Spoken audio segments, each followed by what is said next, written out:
So you're finally getting through full chorus solos, but now they're starting to feel dull, boring, and sort of predictable, and you don't know how to fix it. If this is happening to you, it's because you have one way to phrase and you don't know how to vary your solo. So in this video, I'm going to teach you a technique called the stutter step that's going to teach you to vary your phrasing so that it sounds exciting, organic, and it's a lot more fun.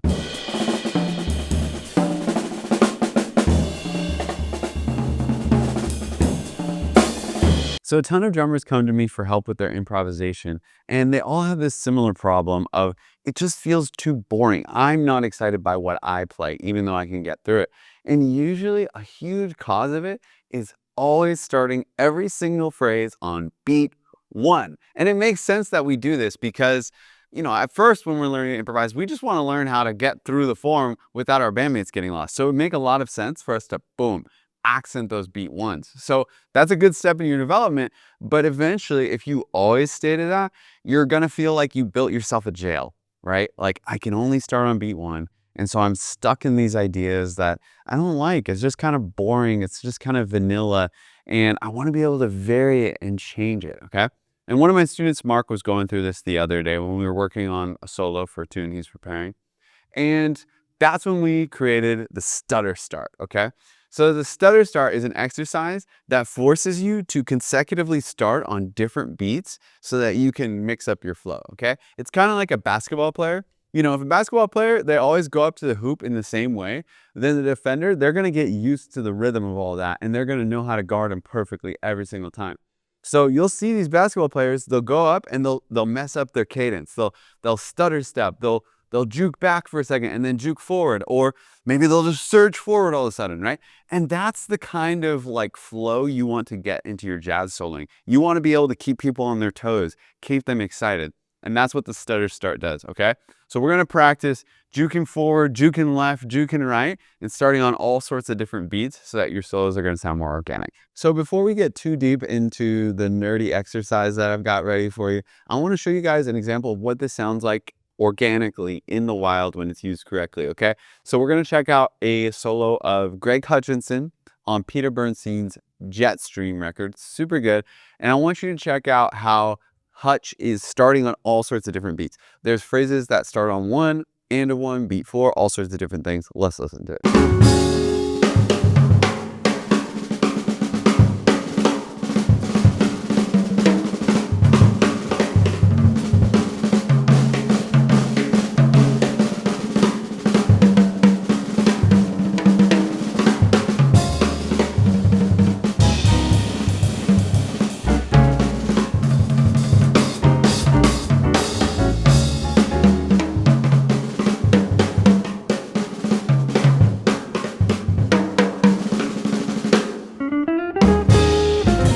All right, that's absolutely killing. So obviously, Hutch is a master.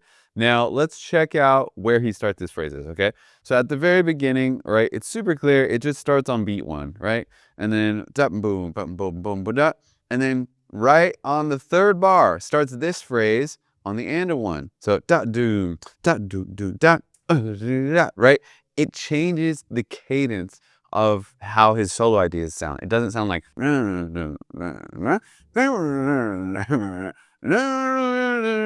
that's not what you want your solos to feel like, okay? And then immediately here, this next phrase starts on the and of four, right? So let me see if I can play some of this for you. So, right, he's D4.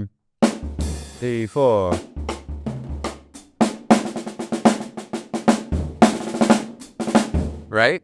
So he's anticipating, okay? And that's what a lot of these kind of stutter start phrasing things sound like, is it sounds like you're either starting a little early or a little late, and that's what's gonna make it sound more organic. So here, the and of one, we started a little early. Here, the and of four, we started a little late, okay? And then another place right here, this is really interesting. He starts this that bendy, stretchy phrase. He starts that on beat three, right?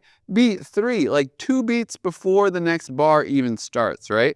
So he's not stuck in this like over and over again kind of phrasing. Okay, it's great to look at Hutch's transcription and to see that he's doing that. It's a whole nother thing to get it into your playing. So we need something that's gonna get it into your muscle memory so it'll actually come out when you go to improvise, okay? Okay, here's how the stutter start exercise is gonna work. We're gonna play 2-bar phrases, right? And we're gonna play 4 of those. And they're always gonna have the same form. They're gonna go A, B, A, B, okay? The A's are always gonna start on beat 1, like you normally do. The B's are going to be your stutter, okay? So we're gonna change them. For our first stutter, what we're gonna do is just start on the and of 1 instead of 1. So the A, B, right? It's gonna go beat 1, and of 1, beat 1, and of 1. Let's give it a go.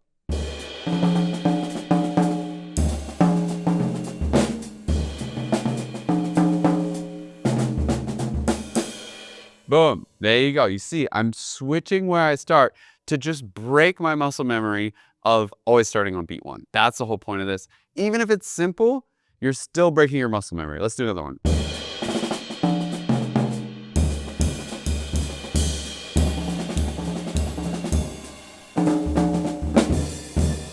All right, boom.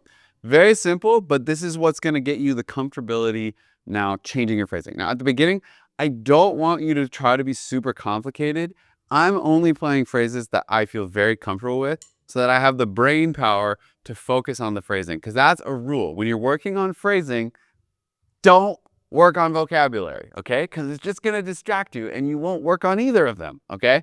So when you're working on phrasing, play simple vocabulary that you know you can play so you can focus on the phrasing. Okay, let's go to the next variation of the stutter. So the and of 1 was a delay, right? It was waiting a little longer to start the next phrase. This one's gonna be an anticipation where we start the next phrase early, okay?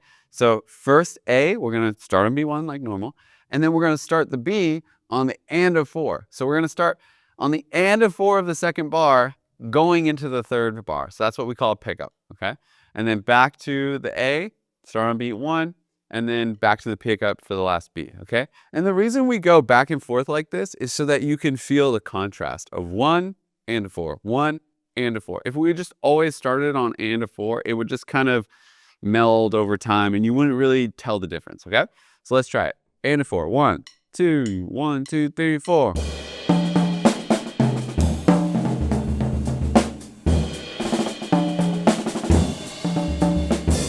All right. Ah, that's interesting. Let's do another one.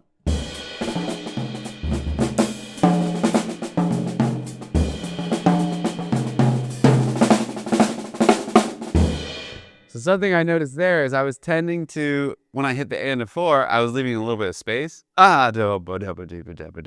Which totally works. You can still hear that as like the beginning of a new phrase, but I wanted to, get more flexible. So what I did is I tried to actually start an idea that started on the and of 4, like 1, 2, 3, 4, right? Something that goes straight into it.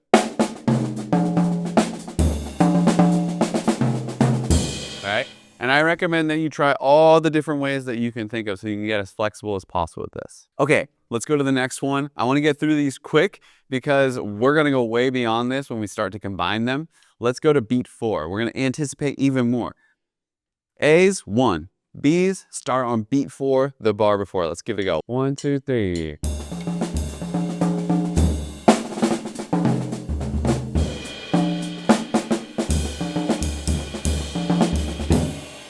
Boom, B4. It feels weird, my friends, but that's how you start to sound more organic.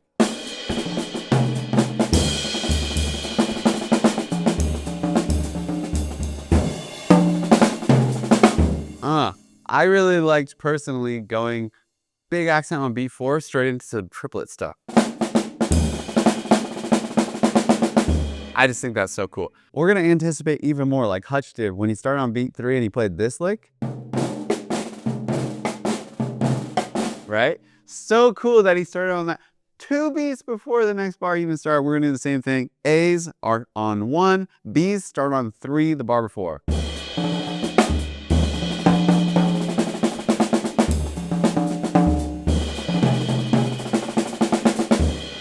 That is some weird stuff. It is so out of the ordinary. It's definitely out of my comfort zone. But that's how you stretch yourself. That's how you creatively get into these zones that you're uncomfortable with so that they become comfortable, right? Now, some of you might be wondering, oh, well, it's starting on beat 3. Is it really a new phrase? Okay, there's going to be some times where it does sound like it's all just blending together, but that's okay. The point of this is not to do it right. The point of this is to break you into new zones so that you're not just playing on beat 1 all the time, okay? So if it blends together, fine. That's totally fine, but make sure you're starting your new phrase on beat 3 in your own head so that you can actually hear it.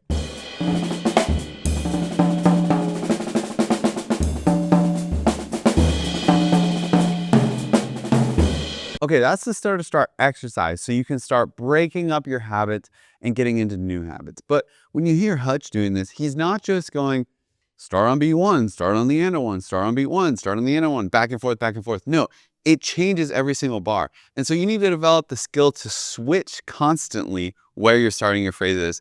And that brings us to the next exercise called the Stutter Gauntlet. Okay, now the Stutter Gauntlet, we're going to switch constantly from beat 1, and a 1, and a 4, 4, 3. It's going to go like this. First phrase, beat 1, that's where we're going to start, just like normal. And then and a 1. Next phrase, start on the and of 4. Next phrase, start on beat 4. And then we're going to reset, go back to 1. And then start on beat 3, really anticipate. Go to the and of 4, stretch it out a little longer.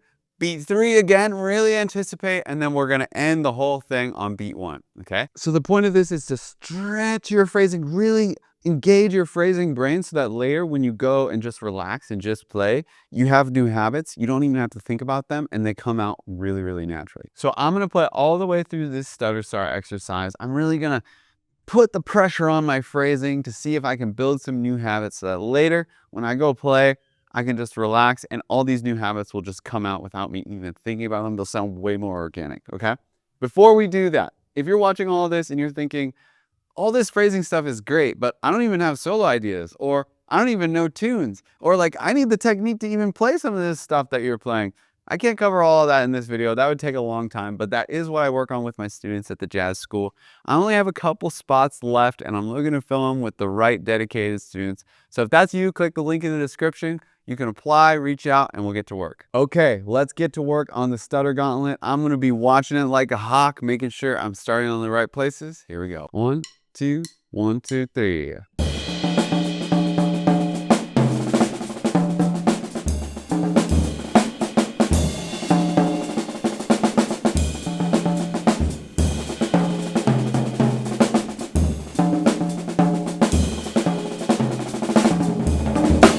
So there you go. If you use the stutter start exercise, you're going to be able to start your solo ideas on any beat, just like Greg Hutchinson.